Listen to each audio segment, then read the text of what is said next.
Hello and welcome. This is Japan, and we have a NXT review to go over. It was NXT Homecoming, which was honestly, it was just so nostalgia filled that it was like it didn't have to be a good episode to a certain extent because you were at least going to get a lot of crazy stuff. To be fully honest with it, the black and gold era of NXT, I never watched live. I've watched a lot of stuff after that because I kind of got back into wrestling around 2022, 2023, and I've been watching everything since then. And I've been filling in the gaps by watching old stuff. So I know of old takeovers I've watched. I mean, a big fan of like Finn Balor back then and Asuka and like stuff like that. But uh, for the most part, like there wasn't as much nostalgia. I just like seeing people show up. So maybe some of my ratings will be a little bit off. But honestly, I feel like it's one of those shows that like it's one of those things where they could have phoned it in, which they definitely didn't, and it would have still been a great show no matter what. But let's just jump into it. So we started off with Triple H coming down, having so much thoughts into it. I mean, he has so much passion because NXT was his passion project, and like kind of put him on the path of being where he is now over the entire company. Because if NXT would have failed and booked had been booked terrible, he would have never had that opportunity. Vince would have never gave him that shot, and definitely TKO would have never gave him that shot. But him going down there and showing that he was the man for the job, it really worked out for his career and everything else since then. And then basically HBK comes down and interrupts him, which that's who Triple H put in charge. So showing the success that NXT's had under him just really also it's another thing to show Triple H has been great because you put people in charge where they can be. Essentially, Triple H said something about wanting to come back maybe, and it was just a nice little kind of thing. I don't think there was really much of it other than just like kind of a tongue-in-cheek thing, but they went to that, and then we got to the next part of William Regal coming down and being like, settle it in War Games, which is his thing that he had back then, which honestly, it's probably not going to actually happen, but I would be fine with SmackDown versus Raw versus NXT. We haven't had that in forever. I would be definitely down for that, and NXT is still super stacked to really go up against those main roster people. So I'm gonna put the first part of the segment S tier, just great way to start off the show, and the William Regal coming back. I'll put it. He said the line. I'll put it in B. I've never really been a big fan of William Regal. I remember him when he wrestled a lot. Back in the day, but never really was a huge fan. I think he's like phenomenal for the business and done a crazy amount of stuff there, but me personally, just never been a fan of his gimmick or anything that he's done in the ring, just because of that. Then we went right into the tag match with Alexa Bliss and Charlotte Flair versus Izzy Dame and Tatum Paxley. I like how a lot of the WWE people from the main roster coming back had their original NXT themes. I thought that was a great touch to it. This match actually was pretty good. It was a pretty good title defense. Nothing too crazy, nothing too showy. Obviously, Izzy Dame and Tatum Paxley are still doing the Lord's work with trying to like get that tag division down there in NXT fully done. I honestly think Tatum Paxley's just every single time I watch her, she's extremely underrated. She was by far the best person in this match. Overall, I'd put it in a solid B. The match was great. It started off great. They obviously gave them a decent amount of time out there, and I was perfectly fine. What we saw was it was good. It was definitely a good way to start off NXT with the matches. Then we go into a tag match that I didn't think we needed this year, but I think we definitely did, was Trick Williams and Mello versus DIY. This was so close to S tier. Like I kept like watching it, and when I was writing notes and putting down stuff in my notebook, when I just had a little notebook that puts it, I kept going back from S and A tier. There was so much that I liked about it, and even right now when I'm talking about it, I'm just kind of hoping that the answer comes to me. But honestly, either way, you'd be happy. If you put it in S tier, I'd completely agree. It was one of the best matches that I've seen any of these people be in. Just everything looked so good. Carmelo looked like his old self. Like he didn't look like he had any life drained from him. Because it's not bad with the Miz. It's just it feels like it's not Carmelo, and stuff like that happens when you kind of change up your gimmick and stuff. And Trick Williams looked great out there, kind of showing how much he's put on his back. And then DIY was just classic DIY. They let them just do what they're good at. So I'm going to put this in S. I feel like that is where it settles in on. It was a really phenomenal match, and I think everything about it was just great. I think the structure of it, the moves, everything just it felt nice. Like if you needed to watch one of the matches here, I think that was probably the most fun match and just overall good match here. So it's definitely good. Then we had Ethan Page and Tyler Breeze. I actually mainly know Tyler Breeze just from Up Up Down Down, so I wasn't like super pumped seeing this match beforehand. But honestly, it was really solid. They had really good chemistry. The match just had good flow to it, and there was just a lot of Ethan Page looked good, but like Tyler Breeze also didn't look like he was rusty at all, and it's kept whatever time it's been since when he's released until coming back or whatever. I know he's been working with WWE in other capacities, but he didn't feel like he's missed a beat. Like he's been wrestling this entire time, so I thought that was all good. But another solid B match. This show just really delivered on the matches. They were all good to watch. Then we'll go to a couple different segments. There was a bunch of different segments all over the place, and I don't remember exactly the spacing because I was just like, oh, maybe they'll have more later, but some of them didn't.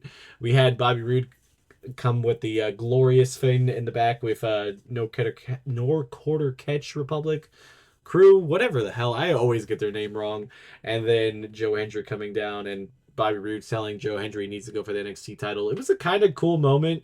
Bobby Roode, I really don't know too much about. Like, he's in that gray area of, like, NXT Black and Gold. I have seen some matches and seen some of the, like, meme stuff with him in DIY, but, like, just, it wasn't, like, I wasn't like, oh my God, it's him, but it was like, it was cool to see the moment in the segment and trying to show that Joe Hendry needs to go for the title. I think is a cool idea too, because he's still extremely over, so he should be in that title picture.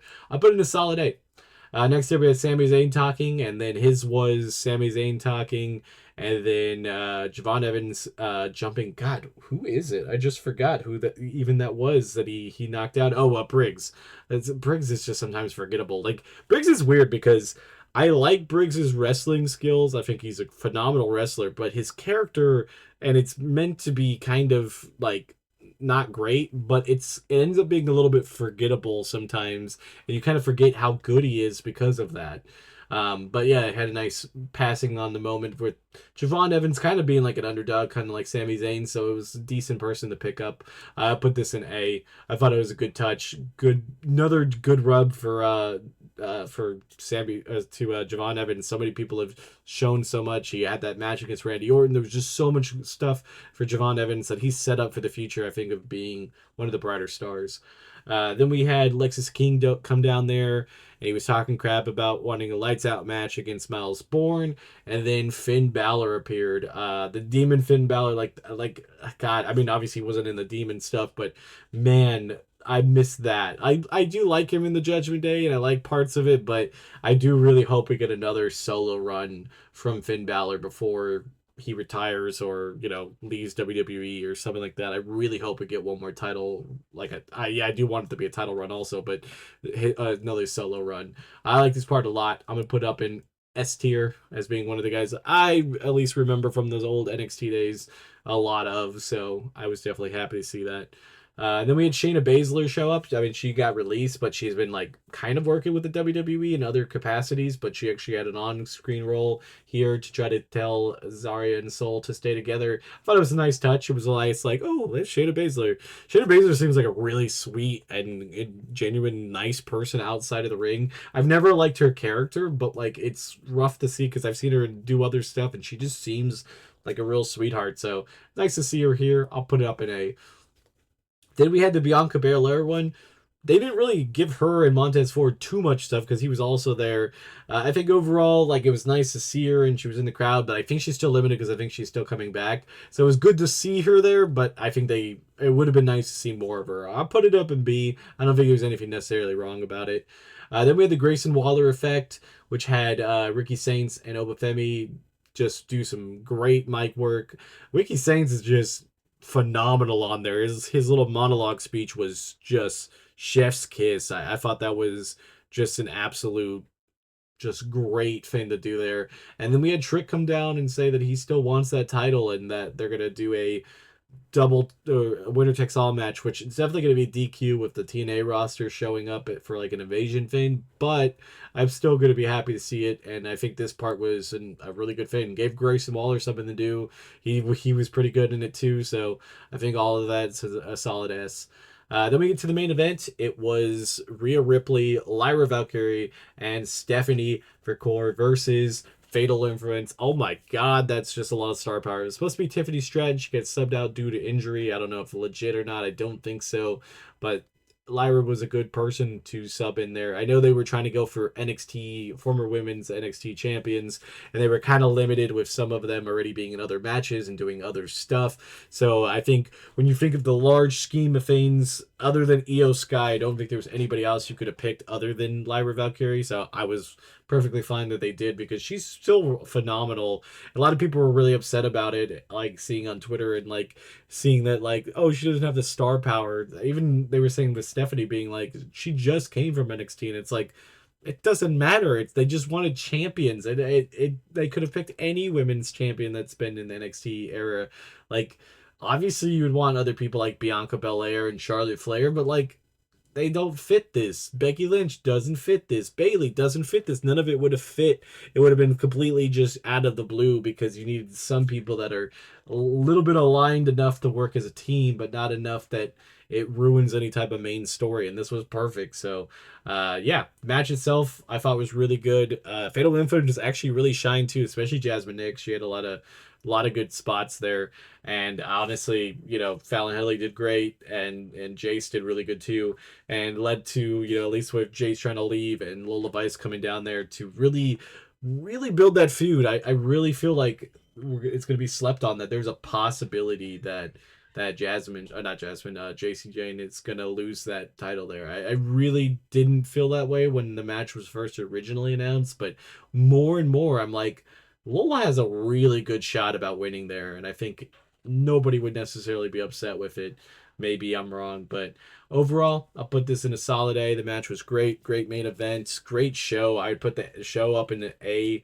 I almost would say I liked the last week's show just slightly better because I think the matches were a little bit better, and the shocking return of people made it a little bit crazier. But both shows back to back, these have been the best shows of each week because I honestly think it's been a couple weeks now. NXT just knocks it out of the park. I think it's just that they know what their shortcomings are a lot of times. NXT obviously is going to be, promos and work like that with characters and stuff because you're developing all that. But they can really put it on the line out there because they're young, hungry, and they really want that shot. And if you leave it on the table, somebody's going to take it, especially in the women's division there, because there's so much stuff that like somebody can come in there and snatch away pretty much any opportunity that they can think of because there's just that it's just that way. So yeah, this has been my NXT review. If you liked the show, don't forget to like, comment, and subscribe. Talk about how what you liked and what you wish you would have saw or what's your favorite NXT old moment or whatever else you want to say in the comments and make a little discussion there. Until next time, this has been Japan. Bye, guys.